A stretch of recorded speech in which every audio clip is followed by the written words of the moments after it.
evening, everybody. Welcome to 036, formerly the Innovation Lab here at the Arts Center at NYU Abu Dhabi. I'm Bill Bragan, the Executive Artistic Director of the Arts Center, and we are really, really happy to have you all here. This is part of a series we call Off the Stage, presented by Mubadala, and we're grateful for their support. And it is taking place because this weekend on Friday and Saturday, as part of Dance Reflections by Van Cleef and Arpels, we're presenting Find Your Eyes by Benji Reed, which was produced by the Manchester International Festival, or by Factory International for the Manchester International Festival.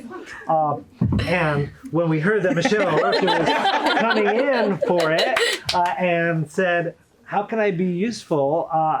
It actually was really exciting because we've been doing a lot of work at the Arts Center through the Off the Stage series, through our Namu series for artist development, to really nurture local artists and local production. And I see a lot of artists in this room that we've worked with who are making great work. And I think what we're seeing happen a lot in the UAE is that really good work is being made that is telling local stories that are not heard on the international stages. And so the next question is, how do the stories that are being created from here go out into the world, and how can people take their productions and bring them touring? And that is, I think, the sort of the next step of growth for the artistic ecosystem here in the UAE. And we've had the pleasure with Factory International. We have co-commissioned projects together in the past. Charles Horel, we had him a first phase development process of a piece that went on to premiere at their festival and tour the world. And the fact that Michelle is there as the head of touring internationally, I think points to the way that an institution can support the creation of work and help to disseminate it and help it to grow. The panel we put together really represents a cross-section of some of the leading figures in the local UAE ecosystem, but also with international reach. So we have, we'll start actually with Ball Lechgar from the Abu Dhabi Music and Art Foundation, ADMAF. Not only do they produce the Abu Dhabi Festival, but they also commission a lot of work and tour a lot of work. They commissioned, for example, Hamor Doesn't Leave the Cubicle, which we presented a few years ago, and they've supported lots of great artists, and Lisa can talk about that. We've got Khadija El Bennaou from the Department of Culture and Tourism, DCT, Performing Arts Division, who we've also commissioned work with, Al Rahil, by Reem Al-Manhali. A lot of Reem Al-Manhali represented right now in the conversation. And our moderator is Durin Alashi, who is, among many different projects she works on, she was involved in both the Public Art Biennial and the Manar Abu Dhabi Festival, the Festival of Light and Projection. And so we wanted to really just open up this space to have them share some of their thoughts about both producing and touring the work and bring it to the next level, give you all a chance to ask some questions so that we can really continue to build what we do. I want to thank Lana and all of the staff and interns at the Arts Center for everything that they do. It's a big team effort, but this project is quite close to my heart, so I kind of put my thumb on the scale and I wanted to welcome you here tonight. And so I'll turn it over to all of you. Thank you. Thank you.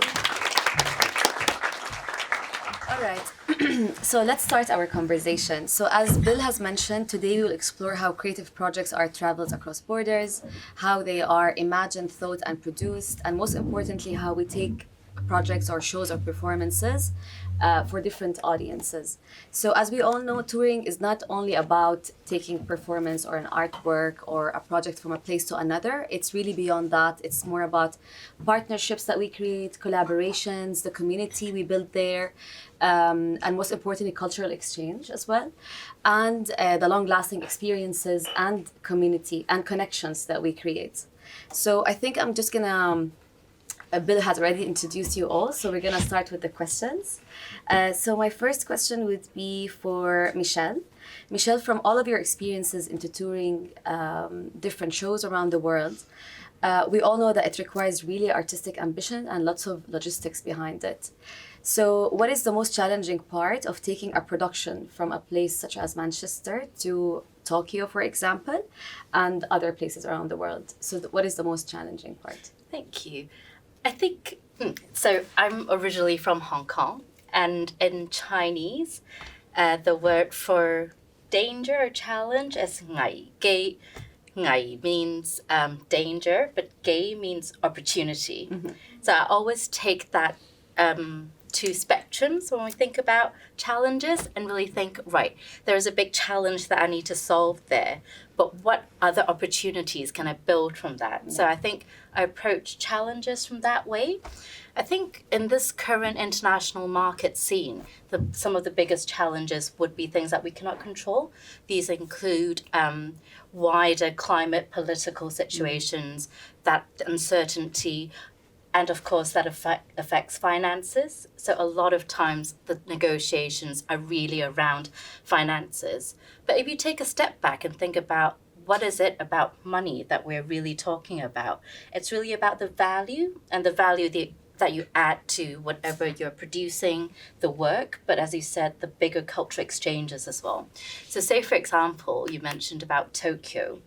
A recent work that I was doing in Tokyo was actually not a performance, but actually a training program. So this all started ages ago during COVID. So that was a big challenge when I first stepped into this role. The first thing I needed to do was to cancel all the shows that we have signed because the world is not moving. And at that moment, I literally just moved from Hong Kong to Manchester, and then within 3 months, the world shut down. So that was my first job.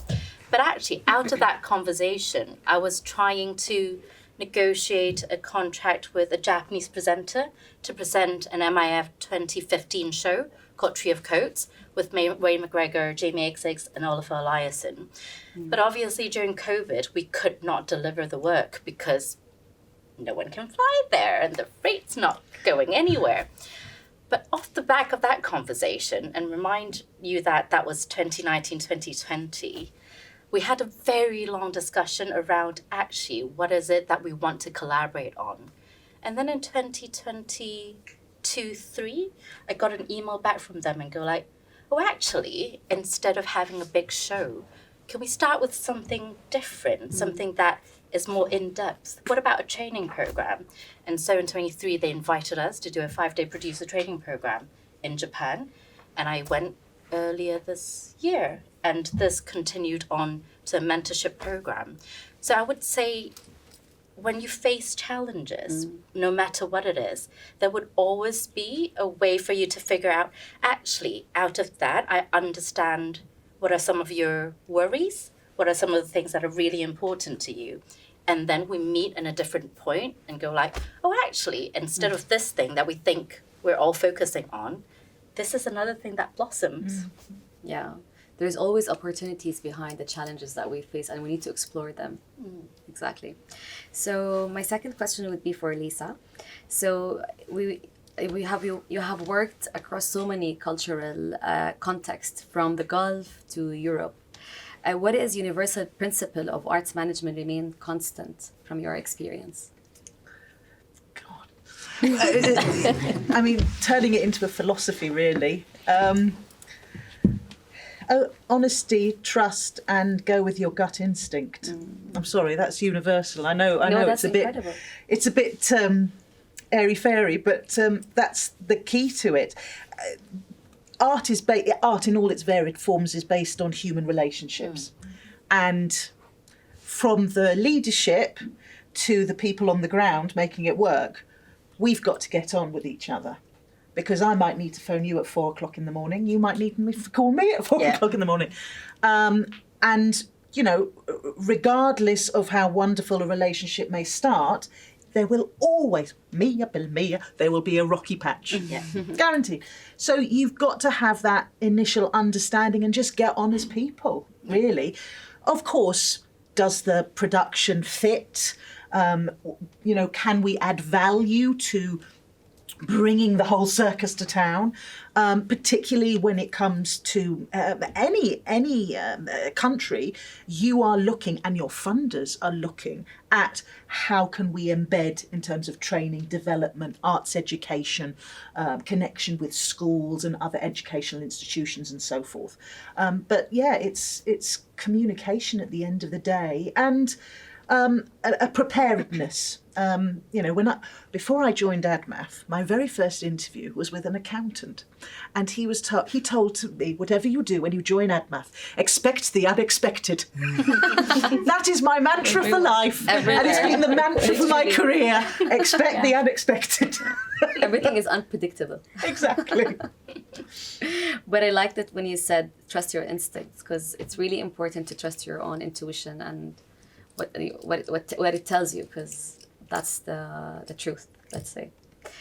Khadija, from all of the work that you have done, it really requires a lot of artists moving across borders or different cities. Why do you think this is really important and essential for the artists, for them to develop and for the evolution of the culture? Yeah, thank you.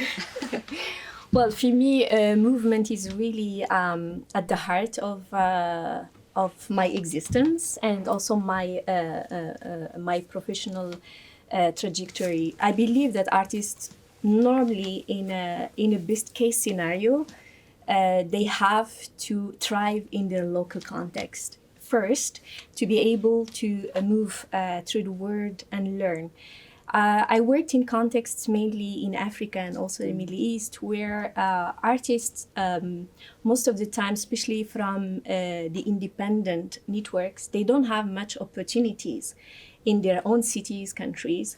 So they usually look for opportunities elsewhere. And especially it happens that in North Africa and Middle East, there are plenty of opportunities as part of frameworks of cooperation between Europe and what we call the South Mediterranean region, which really opened plenty of funding initiatives, residencies, plenty of initiatives for artists from the Southern Mediterranean region to move and go elsewhere, learn, acquire a skill. Some artists, they kind of really were fed up in their own context, and they left to learn and make a life elsewhere, like me. That's how I started also. I left Morocco. I was like, I reached a point where I didn't have much opportunities, and I left. And when I left and learned and studied, I wanted to get back and give back what I learned to the communities where I grew up. And that's actually the stories that I see unfolding in the region from Morocco to Lebanon, of artists who, for example, in the I can take one example in the contemporary dance sector. We have choreographers. I mean, I'm sure you heard about all these thriving scenes in Morocco, in Tunisia, in Lebanon. We had recently here at the Arts Center, Omar Rajih and Makamat. So all these choreographers, they went and learned and came back to actually build the scenes and the infrastructure for the other artists because of because they need it and because the institutional frameworks are failing them. So that's, I think, one of the reasons why many artists from our region are willing to go, because sometimes there are not much opportunities, and sometimes even when there are opportunities, we also just want to go and explore elsewhere. So I think traveling and exploring other scenes also give perspective, nurture, and inspire. And you've exactly explained yourself as a cultural strategist. I don't know if you know Khadija, but she's someone who moves a lot, travels a lot. Whenever I sit with her, she tells me lots of stories. I'm like, I'm still in my same place. She motivates me, inspires me to travel, which is great because you really get back to your country or your hometown with lots of ideas and inspiration that you want to give. So it's like a full circle when you travel and give back to your country. Yeah, so if you are depressed or if you kind of run out of ideas and inspiration, I mean, I'm sure here we have all people who are travelers. When you go outside, you come back with a different energy. Yeah. And I mean, like on a very local level, sometimes I just go for a walk and I can come up with ideas. Refreshed. For projects. And that's true. Yeah, I go for a swim for that. A walk. Ideas. Michelle, so you've collaborated with both cutting-edge artists and global pop icons. How does touring pop acts such as Linkin Park, for example, differs from presenting experimental visuals or performing art? So a bit of context behind that. My first ever job in Hong Kong was working with Live Nation. I don't know if, yes, getting nods. Big here. So I was a runner, and then very quickly they were like, oh, can you also help with various different things here? So I was a local promoter in Hong Kong for Linkin Park, Oasis, and that sort of band. Oasis, yes, now that I'm in Manchester. And then I moved into working in jazz because that's sort of how I really like music now. And then moved into theatre, dance. But then I first got into contemporary art as a university student because I realized that, you know, I like music, I like theatre, I like dance, but I'd have no idea what digital art was like. And that was like in the early 2000s. Yes, early 2000s. And then I just jumped into a media arts company in Hong Kong as an intern, not even knowing what an HDMI cable was. Wow. But then I just thought, actually, touring pop icons and also contemporary art, similar to what Lisa, you were saying, is really about connection with people. But I guess the motivation behind why you do certain things, the model of how the tour schedule looks like, differs quite differently, bigly. So with pop icons, a lot of times the tour is really around finances, a lot of times, and also just to meet as many fans as they can in as quick a time they can. Where actually that deep engagement that we talk about in contemporary arts, that workshop, that learning, that exchange probably doesn't happen. So when I worked with Linkin Park, they might have just arrived in Hong Kong the night before, do the sound check the next morning, have the show at night, and then leave the next day and fly off to Taiwan. That was a huge thing around the Taiwan presenter not checking in some of the cargo. So I remember getting stuck at the Hong Kong airport. That's another story with the band. So I think the motivation behind, as Khadija was saying, why you want to move as artists and producers would really tell you how you want to move, who you want to work with in partnerships, because different partnerships would lead to different opportunities and also help your answers to different objectives. So say, for example, so one of the examples is that I know that with some of the regions, especially around Factory International, we have one type of collaboration. So with New York, Park Avenue Armory, we work a lot on co-commissioning because our buildings are of similar scale. So we understand that, that might be the motivation. So we might have pop icons or like relatively big name artists working on that. But I know that wouldn't work, say, for example, when I'm working with the sub-Saharan African region, where actually they might not have the same infrastructure where they can flood a whole auditorium that can have 5,000 capacity and within 30 minutes change it into a different configuration. So I have to find another way of engaging if I want to have conversation around that area. So instead of having a big show, we're working more on a conversation of, what would a consortium look like if, say, for example, we work with a digital-led festival? What does that look like? So I think pop icons, contemporary art, you really need to think about the motivation behind why you want to work. And obviously that would shape how those work. Because that's not saying that pop icons do not work in a contemporary art setting. They do, just with a different motivation. Yeah. I have a question. I'm just curious now. It came to my mind. Do you love what you do? Do you love your job? Yes. If not, you can't. You seem like someone who's really like passionate about what you do. So.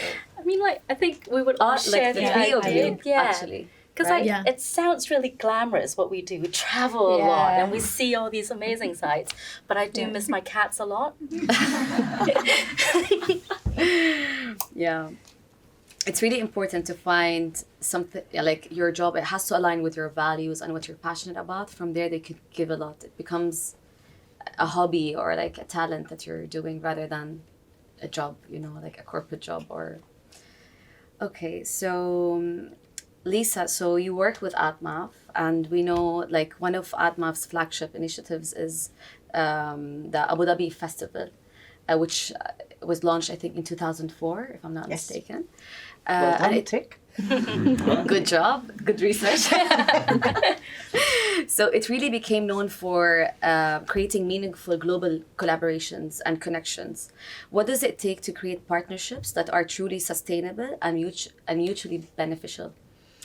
Mutually beneficial, absolutely. The way we work at ADMAF is that typically we develop a relationship by initiating a memorandum of understanding with an institution, and that may come almost immediately, straight after an initial meeting where we can see the sparks flying and the inspiration is buzzing on both sides, and culturally, geographically, personally, there is a symbiosis there, there's a synergy. Or it can take, it's a slow cook, it's a slow burn. You know, it may take several years before we can commit ourselves to an initial project. But there's always a memorandum of understanding that sort of is a non-legally binding agreement to ensure that the two institutions agree to be friends. That's basically what it means. Yeah. And then any subsequent project that arrives from our discussions is subject to separate agreements, of course, and those agreements can run for many, many pages. Don't we know? Yes. And I think that, certainly with Manchester International Festival, Her Excellency Huda El Khamis Kanu met Alex Poots, the then director of the Manchester International Festival, and there was a meeting of minds. And certainly when it comes to the decision makers of your organisations, there has to be a synergy there. Then it starts talking about, okay, how can we work together on what levels? Yes, it could be a co-commission or a co-production, which is presented first in Manchester or in Holland or somewhere else, and then it could come to the Abu Dhabi Festival. Because ultimately we plan minimum 3 years in advance. I mean, you look at orchestras, they plan even further ahead. Operatic productions, same, long lead-in time. So you've really got to, those are the slow burns. But then there's opportunities when your international partner is touring something existing, a bit like Oasis, where you know that they're going from the Northern Hemisphere to the Southern Hemisphere. They're going to fly either via Dubai with Emirates, via Abu Dhabi with Etihad, or via Qatar Airways via Doha. So you know that they're going to come past this way as they go from Europe to Asia, Australia. So we can sometimes pick up that opportunity and program them quite quickly in maybe even the next Abu Dhabi festival. But it's seizing those opportunities both short-term and long-term. Does that answer the question? Yeah, that's perfectly. So any of these opportunities that you were able to get these artists for free, for example, and you were only paying their accommodation and stuff, or it never happened with you? Free? I'm just curious to know. Nothing's free in this world. Yeah. You know, we're not free. We cost. There's a significant, even if the art, I've never been in a situation where the artists or the collective have not given charged a fee. The fee may be split, or particularly the flights, the transportation could be split between multiple entities within a tight geographical area. When I've just come back from ADMAF, I betrayed ADMAF for a number of years, but I used to work for them many years ago, and when we first initiated the partnership with Manchester International Festival, around that time, I think it's around 2012, 2013, we developed a relationship with El Sistema. Some of you may have heard of El Sistema from Venezuela. They are a wonderful orchestra now, institutionalized, but still they remain true to their principles of giving opportunities to underprivileged children and giving them a first-class classical music education so that they can become, and many of them have, great musicians and orchestras around the world. And one such prodigy is Gustavo Dudamel, who currently conducts the Opéra Nationale de Paris. I flew to Warsaw to convince Gustavo Dudamel to bring El Sistema to Abu Dhabi. And then they went on to Oman, to the Royal Opera House, Opera House in Muscat. That's where we could split the cost of the jet that they had to hire to fly the whole orchestra from Venezuela to the Middle East. So certainly with transportation, yes, you can split, but not with fees. They got to earn a living. That's what we always try to do with Bill, I guess, with our events and projects. We try to see who are their upcoming artists or performers that are coming to perform here, and how can we have them within our events. So we need to keep this conversation going between us, for sure. So Khadija, as we know, and for who don't know, Abu Dhabi is a UNESCO creative city of music. So how do you balance international recognition with nurturing the local music scene?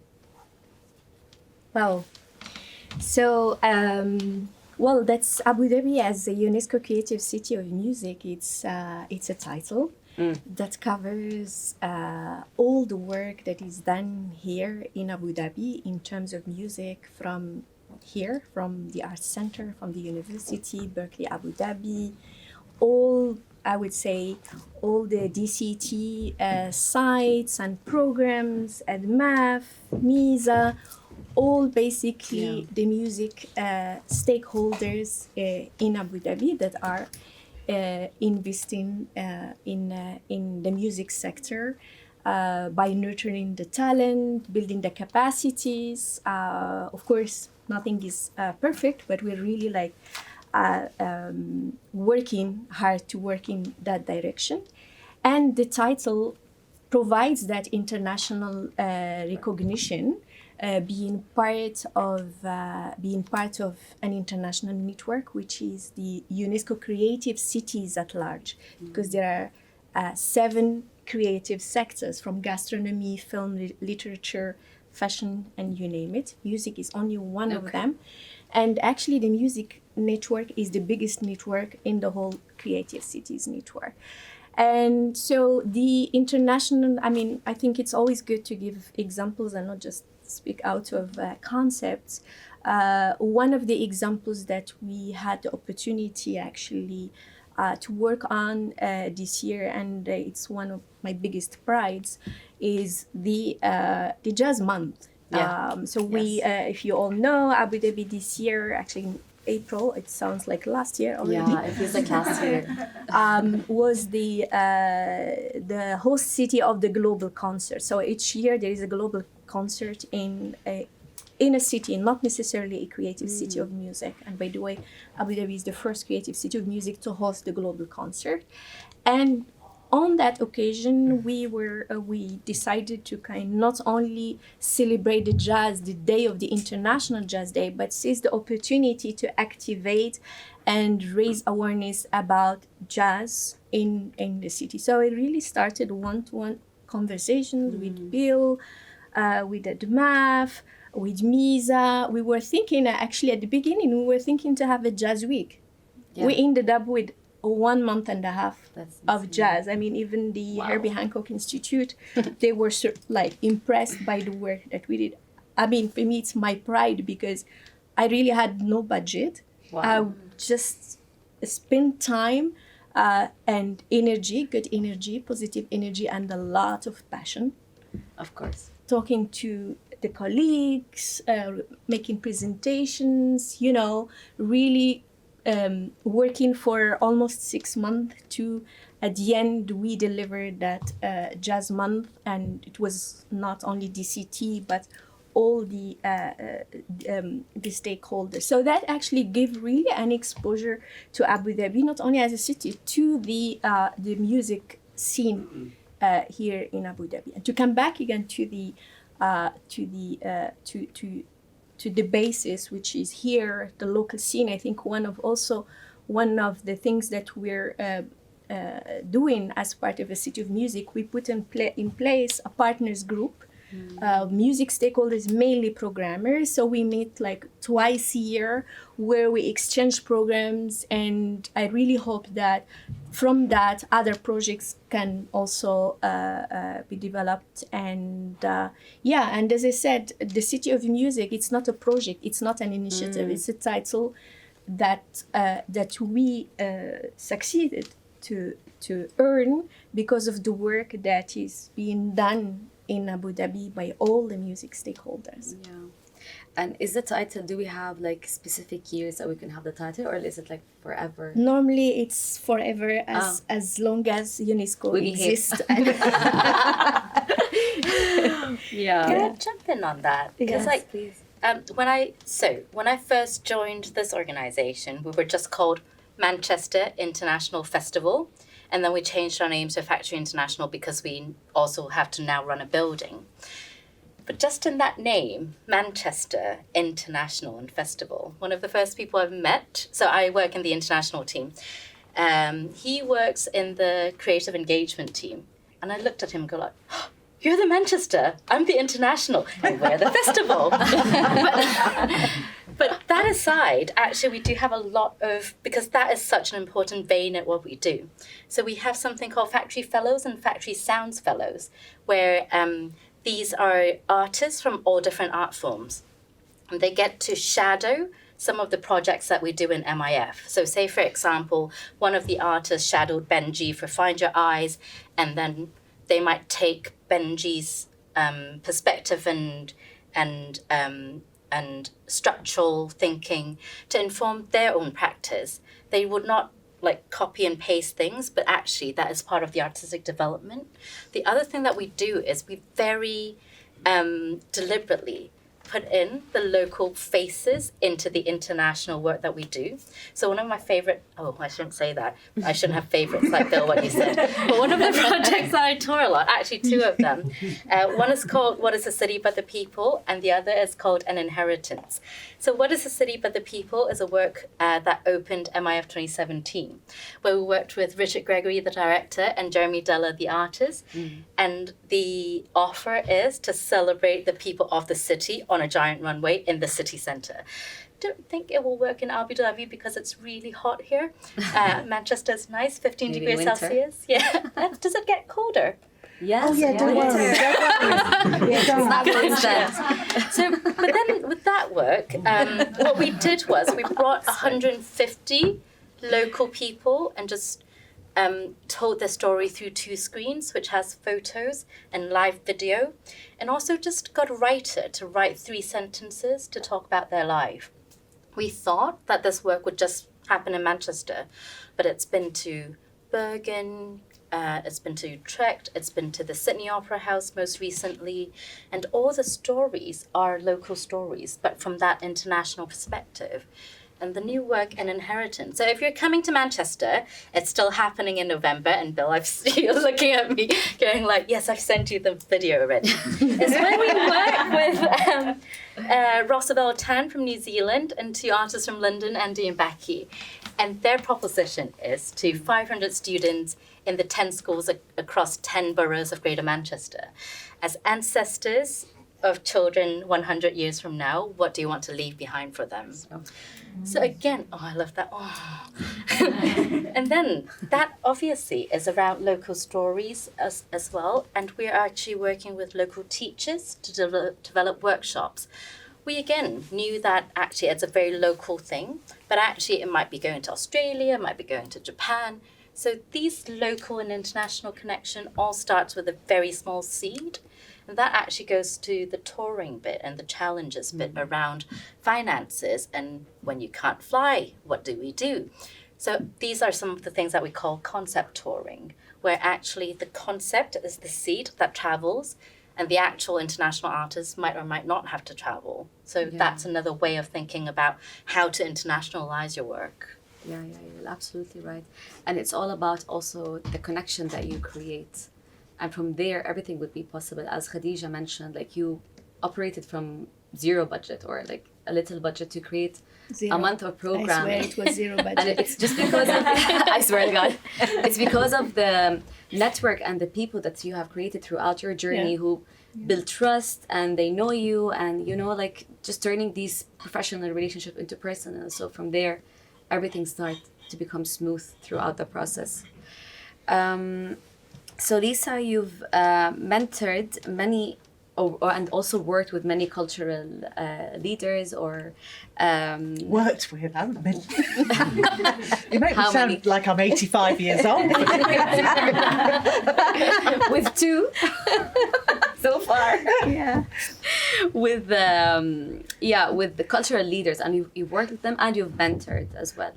So what is the key skill should the next generation of arts manager focus on developing from your Well, experience? I could ask that man over there who's there. Me. When I was at ADMAF before, we established the Cultural Excellence Fellowship, which was the first training program for arts managers in the UAE, and I'm very proud that we developed that with the British Council, and it ran for each program was 2 years long, so intensive, and we did 2 editions of it. We very much need that training foundation here in the UAE. I mean, yes, there are more and more, thank goodness, many opportunities to study abroad arts management and so forth nowadays and get professional qualifications. But until you've lived, breathed it in a working environment, that's when you really know you can dedicate your life to it. In terms of working, sorry, what was your question again? Working with What is culture. the Key next? skills. What are the key skills? Yeah. Everything. Sorry, Yeah. you know, Resilience. I wasn't very good at maths at Resilience, for school, sure. and most people who enter arts and humanities are not very good at maths, are they? Yeah, that's true. But my God, you need to know your way around an Excel spreadsheet. my God. And value engineer, as the new terminology is when you have when you're told that your budget has been cut, and you trim and you trim and you trim. You know, you start with a big fat contingency budget, and suddenly And that then- zero appears. So maths is very important. You know, I initially went to drama school. I went to the Guildhall School of Music and Drama in London, and then I went to university. So I did a degree in Old English, so I can speak to Vikings who are dead. But at no point, whether in drama school or whether in university, was I given 1 hour of arts management training. 1 hour of, when you graduate from drama school and you become an actor, this is how you need to fill in a tax form. Oh God. Yes. PTSD. So that's the most important thing. Business skills. I'm not talking we need to go out now and rush down the road and get an MBA. No, not necessary. But just basic business acumen, from financial management and accounting and reporting to impact measurement. One of the big things about in the world now is that we need to justify every dirham, every dollar, every cent we spend to our funders, whether they're sponsors, whether they're public sector, whether they're private philanthropists. And that is about developing impact measurement mechanisms. Certainly at ADMAF, I was involved in a very exciting project that materialised in 2023, where we measured the socio-economic impact of the Abu Dhabi Festival. That data is beautiful, and we use it again and again and again. But to be able to develop that, I had to become a statistician, you know, in order just to draft the brief to give it to a specialist consultancy. So you almost need to know the answers before you ask the questions. Whether that's in any business aspect or managerial aspect of arts management. Yeah.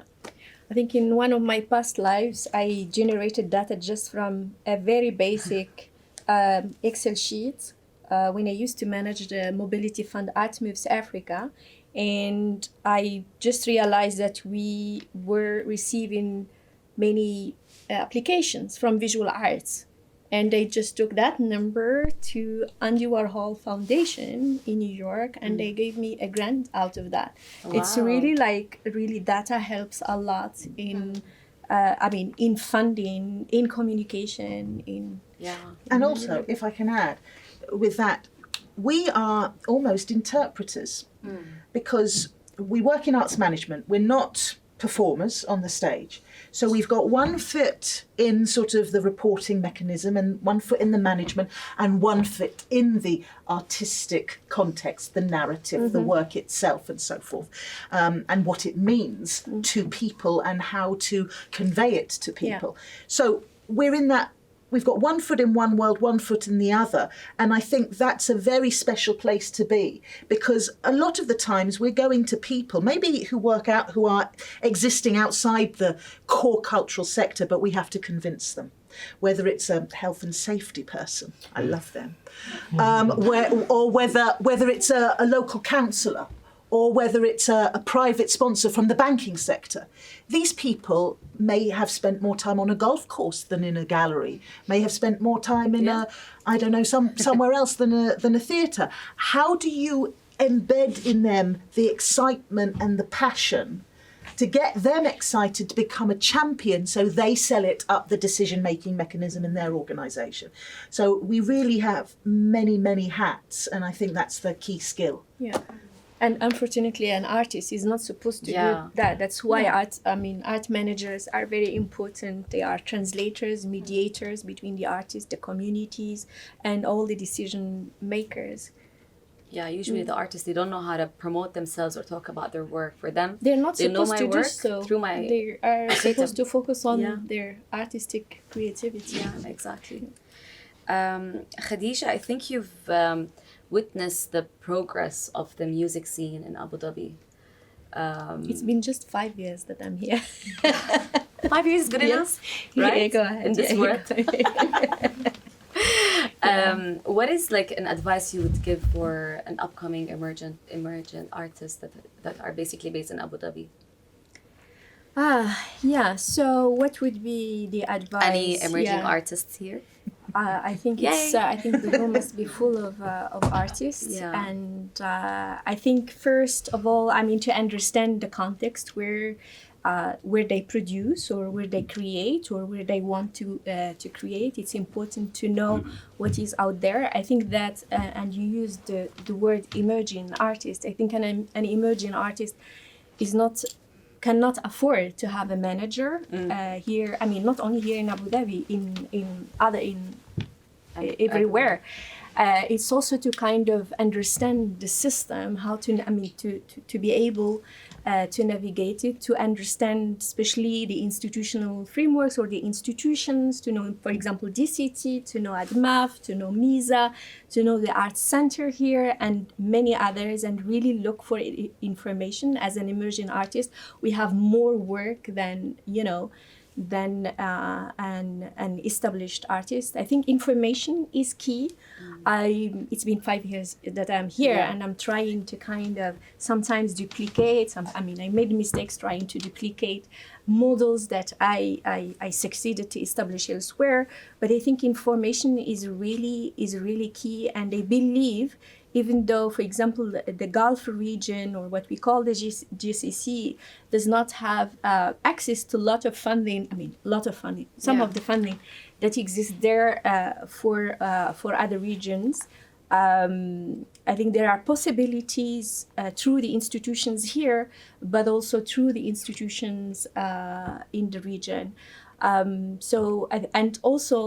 Beside understanding how the system works, is to be to make themselves available by really presenting themselves all the time, networking and knocking on doors. So that's why I mentioned the word resilience. It's really key, not only for artists, for art managers, for ourselves, really like to be resilient and not stop at one obstacle and not at one door that is, closed. One thing also that I learned from my work here, like I have artists who come and present their works, and they really, if I can, open all the doors, but sometimes it's not possible. And that impossibility at that moment, it's not, permanent.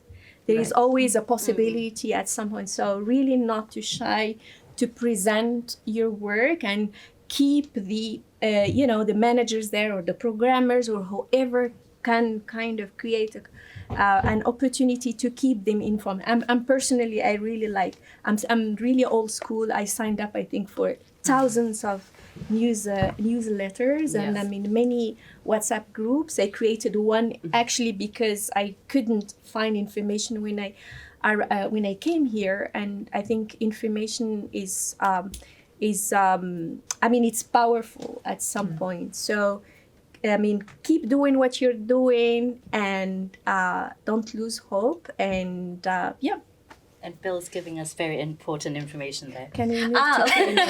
I'm not seeing that. Thank Sorry, you. I didn't see Yes, that. of course we can move to Q&A Yeah. session. So being professional, let's move right now. So anyone has any question, we can give you the mic, or maybe without a mic. We don't need it. Yeah. Yeah. So we're not using mics. Questions? Could you name sources of this information? Where can I find, for example, hello everybody. My name is Daria, I'm an opera singer, and I'm living in Dubai now. I'm from Ukraine, so we moved with my family, and I'm just starting to looking here where can I perform.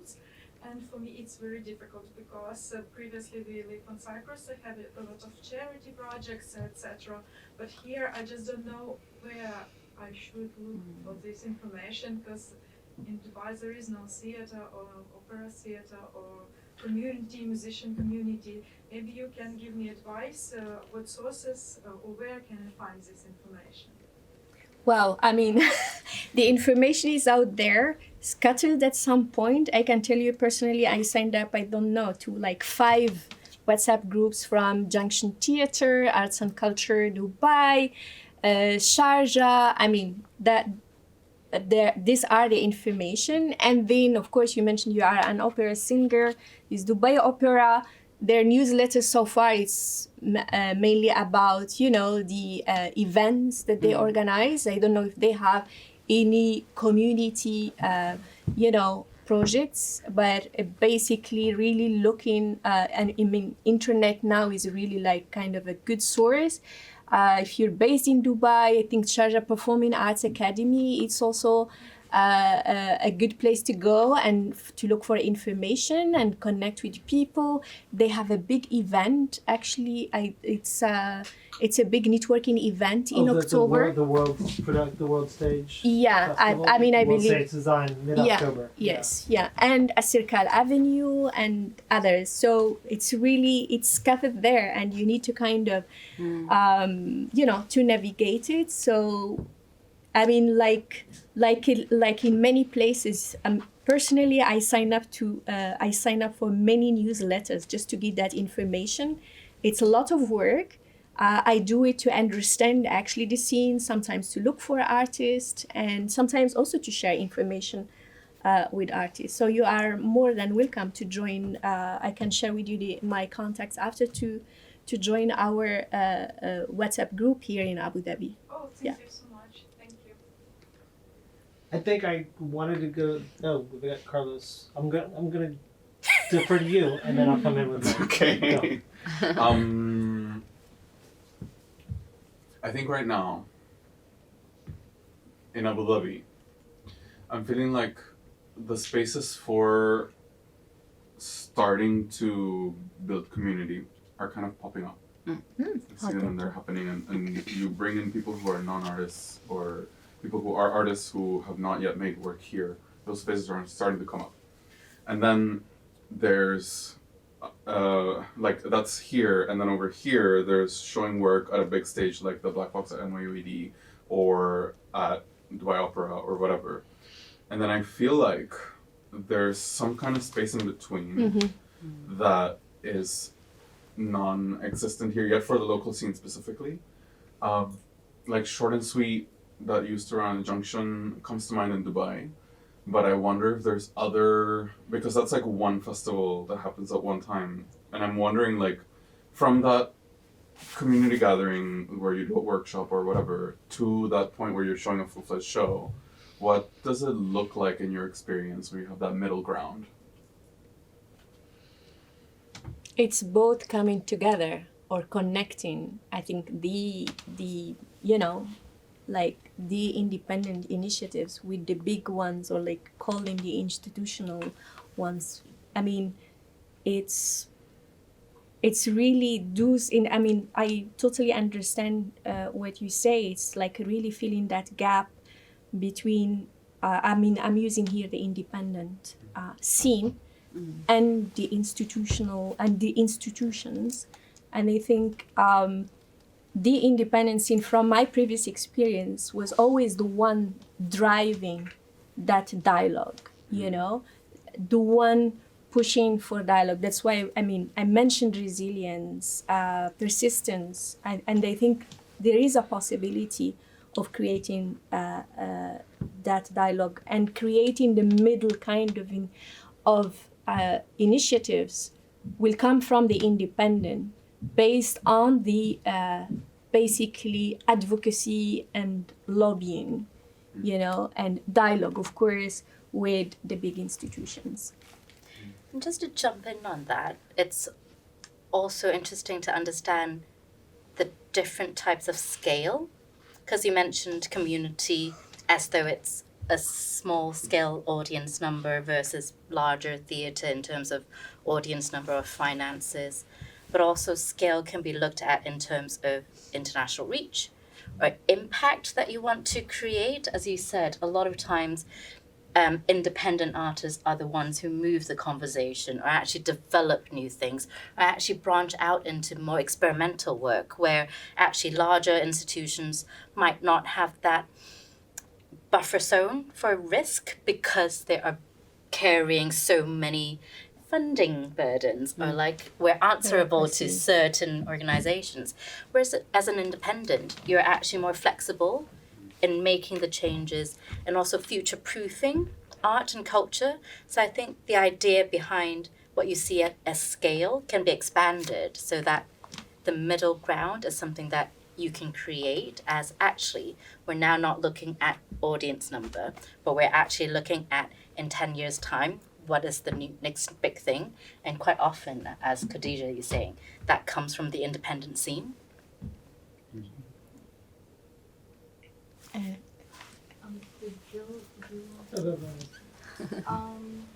So I had a question kind of based off of what you mentioned, Khadija, but I would love to know everyone's thoughts. So you mentioned that artists aren't supposed to focus on the management side, that they're supposed to focus on the creative, you know, and have someone else manage that. But as a creative, as an artist that also works in the arts management and the arts industry, right? How would you what would be your thoughts or advice for managing that? And in terms of, you know, making sure that you're still perceived as an artist rather than an art professional, and to be able to, you know, still like receive opportunities and things as an artist, even though you work in the arts. Because I feel like, you know, people can sometimes just see you as, well, the festival organizer or, you know, the art manager or whatever.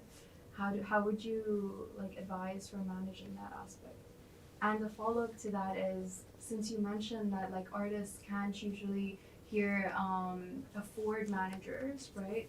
But from my understanding, like art managers or like business managers of artists work on a commission basis, right? So That's another one. do you have any advice of like finding or nurturing those kind of relationships to be able to build that partnership? So the first question is for the artists, how they can. Because a lot of artists, you know, here, especially where you're living in UAE, you know, and it's not a cheap place to be. And a lot of us artists also work in the arts, you know, as a way to complement our art practice while also, you know, making a more stable living in a way. But still, of course, our art is our main priority and we want to push that forward as well. But I think that kind of our like people's perception of us as an artist can kind of get diluted in when you become known as someone that just works in the arts. That makes sense? I think from my personal experience, I think it's just like starting any business in the world. So at the beginning, you'll find a way where you could finance your passion or your whatever outlet you're working on. So I think at the beginning of your journey, it's completely fine to be doing both up until you feel more stable and balanced to focus on your artistic practice. So don't worry about misleading the audience and people around you, because it's very important to feel really balanced financially if you want to focus fully on your business or on your artwork or on no matter what it is. So it's completely normal where you are right now, and that's how any entrepreneur around the world started. You find a place where you could get money. You just hate what you do. Maybe you're fine with it, but you finance you finance your passion, and then from there you could boost and go whatever you want. So don't worry about it. I think from my own personal opinion. I mean, I don't know any artist who started Yeah. with a manager, for example. No, Yeah, no, that's not for so the starting that's why, point, but yeah. I mean, just, when you're some, like, a little bit down the line, because I feel like you can accomplish a lot more if there is someone that just, because even if you have the skills and you've studied business and the theory and everything, it takes its own headspace. Yeah. Of course, it's another job. Yeah, yeah. Like the reaching out, proposals, like all of that aspect of like building those kind of relationships, and I think like we could all do a lot more if we kind of build those partnerships, and from my understanding, like what I've thought is that managers work on a commission basis based off what they get you, what opportunities. But I'm just like, as an artist, for example, that also works in the arts, I've kind of been on the lookout of like trying to see if there's someone that could be like an agent, a business kind of manager, but I'm not really seeing those kind of people around, like how to build those relationships. I can jump in with two things. The first is I see myself as a total being. I'm not an artist, but I look at myself as working in the arts. But at the same time, I'm a daughter, I'm a cat mum at home, I do laundry. I don't know why I said that, but here we are. And I also say things that I think at that moment make sense. So recently I've been working with an artist and producer and manager and agent from Armenia.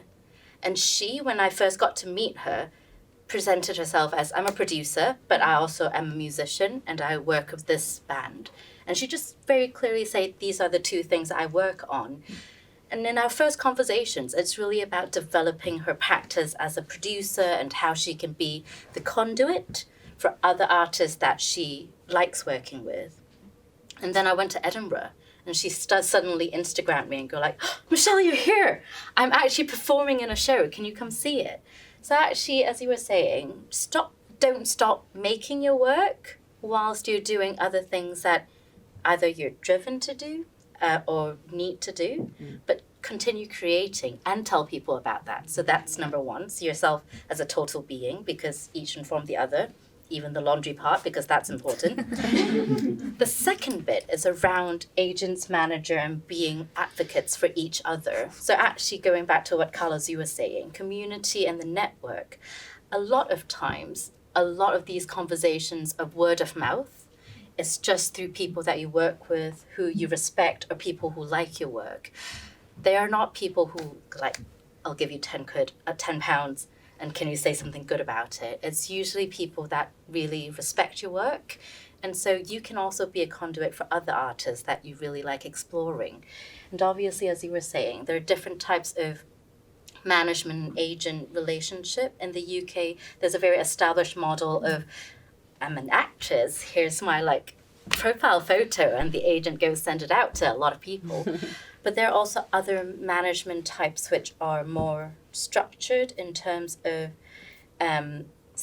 we're working with Marina Abramovic right now. So her agent would be a different sort of agent, or like big Bill, or big organizations. So know what you're looking for and have those conversations, but always start with the people around you. Yeah. Agreed. Even with the artists that we are working with internationally for the Abu Dhabi Festival, many of them don't have agents. We're working with them directly. One person within the ensemble. I totally agree with what you said. We're in the 21st century, aren't we?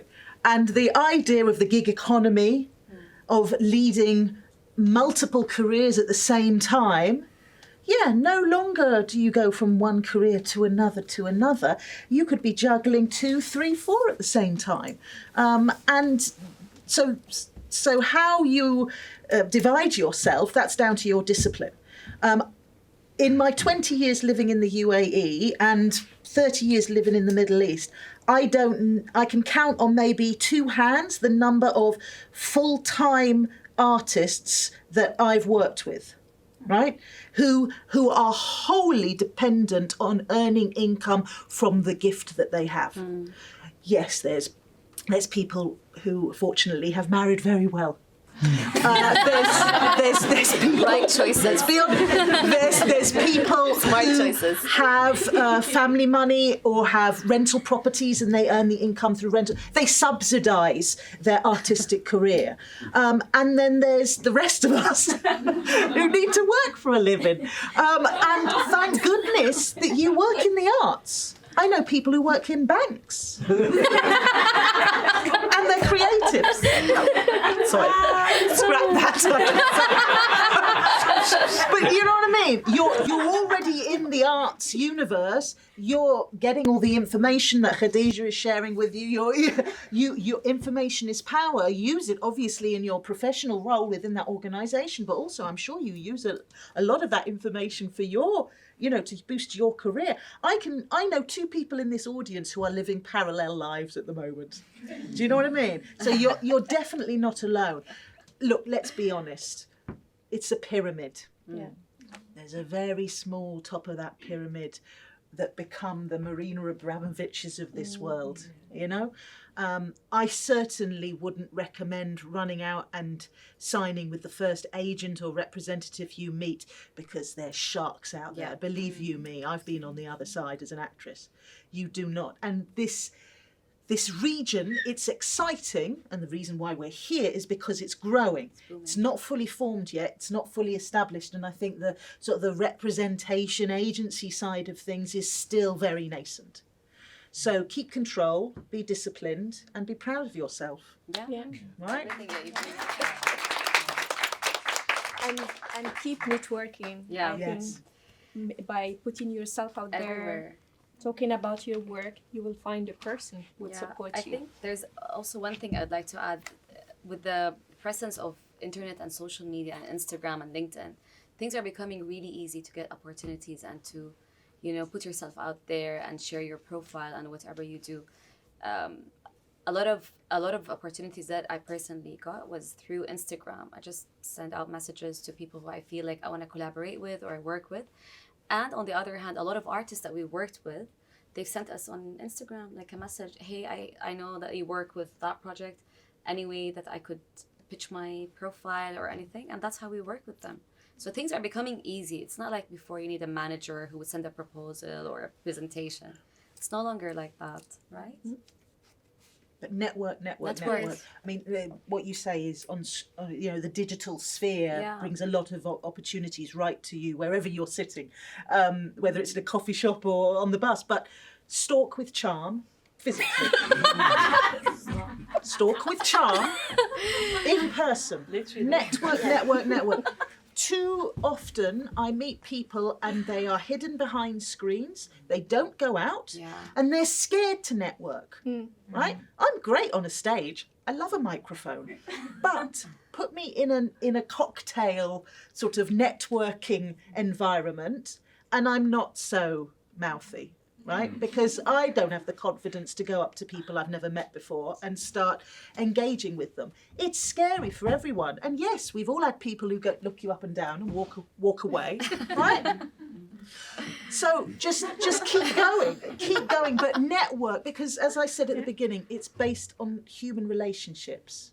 And we develop, not necessarily over email or Instagram, but also we develop connections by meeting each other and talking and letting that spark fly as well. Yeah.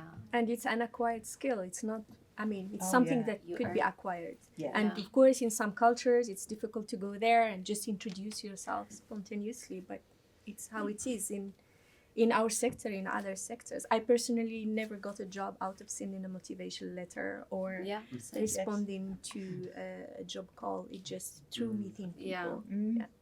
And also that networking thing. So finding the right people who can help you open doors. So like the British Council really helped with my trip here because it's my first time in the UAE. Thanks, Martin. And I was just like, I don't know anyone. Can you help me? And then opened a lot of doors. So there will be local people who can help you open up doors and networks. Thanks, British Council. Martin. We will have one last question here. Sorry. Two? Okay, and then I'm getting orders from Bill. Don't confuse me. Giving orders, listen along. Communicate. Text each other. Okay. What two? Okay. I'll make it quick. So first, thank you for the wonderful talk tonight, and I just want to introduce myself first because I come from Music and Sound Culture Research Group. My name's Rose. Oh, hi, Rose. Yes, hi, good to meet you in person.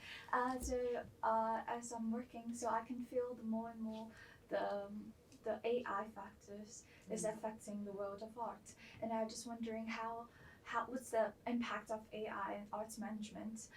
The reason why I ask this because I want to enter the field of art management, but the reason is I'm not good at maths or AI or computer science.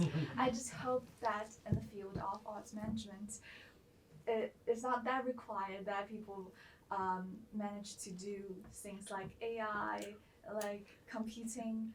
So I just wonder, like, what's the impact of this? Because I can see this is a global trend. So I want to hear from all of you. Wow. Okay. I think. Well, I mean, I can start. It's making my life easier. So I'm spending less time because being an art manager is a lot of administration. And one of the subjects, and I know, Rose, because we were exchanging about funding resources here in the region, one of the obstacles that artists or art managers were always facing with funding institutions is like, developing all these funding proposals. I mean, I stopped doing that since I joined the city. But I think there is an aspect that will be very helpful. This is how I live it so far. It's really helping me and supporting me in my work. But of course, I'm very worried on how it will affect the artistic creation, and especially in music. But I'm not really an expert in that subject of how this. I mean, already like many institutions, artists are discussing about that, and there are now even like laws that are being drafted, for example, at the level of the European Commission. So really the biggest concern is the impact on the artists themselves. So that's what I'm aware about. But in terms of arts administration and arts management, I mean, artificial intelligence is helping. But it can't replace is helping humans. so far. Yeah. They can't be replaced. AI has helped me write so many visa application letters. Yeah, exactly. Things like that. And I think, like, you mentioned maths and AI. These are things that you don't need to fear because it's just part of our everyday life right now. And just as a human being, you just need to learn to navigate things that you're afraid of. Like, I am scared of spiders, but they exist, so I just have to deal with it. But also think about how they can help you. Where, say, for example, with maths, you don't need to be an expert, but you need to know actually, what does 10% contingency give me and how can I use that? You don't need to go to like all the difficult calculations of like taxation is a different thing. So get a professional to do that. But with AI, it's the same thing. I'm worried about its impact on artists creating, especially in terms of finances and then all the ethical conversations are behind it. But as arts management, use it where it's helpful. I use it as a research tool. I never believe what it gives me. I fact check it. They say you have 7 careers in your life. I think I've run out. But I used to be a journalist, and that journalistic nous, that journalistic nose, has helped me delve into subjects and areas and require, tasks that I don't have an idea where to start. But yes, I find ChatGPT very helpful, but I do not trust it. We are currently, as ADMAF, we are looking at the world of advanced technologies. We've signed a partnership with Mohammed bin Zayed University of Artificial Intelligence. And we are very much, moving forward and looking, because we want to enhance arts practice here in the UAE and the wider region in their utilisation of advanced technologies. I just came back from a trip to Asia, Singapore, China and Japan. Whoa! It was like a slap round the face, digital slap round the face. I was astonished with the ways that artists in all forms are using it as a tool and a medium. I'm from the dark ages. I remember the world. I wrote my theses on a Canon StarWriter word processor. So I really am quite old.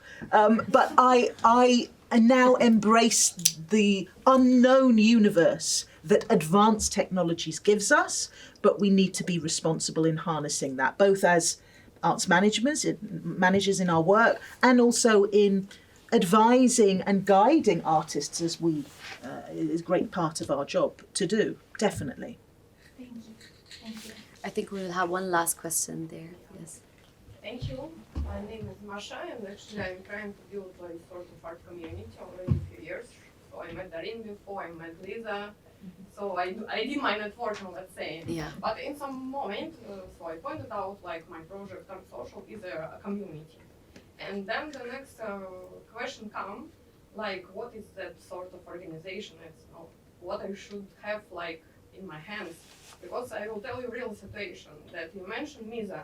Yes, I try to find opportunities for artists. I'm not artist myself, but maybe I will do the art manager. So I do what I can do. So I build my Instagram, I'm networking, I like share the news, what's going on, what I'm doing. So I reached Misa and said, I want to do exhibition for artists. They said, okay, we discussed that what I put, I proposed, okay, I found the artist.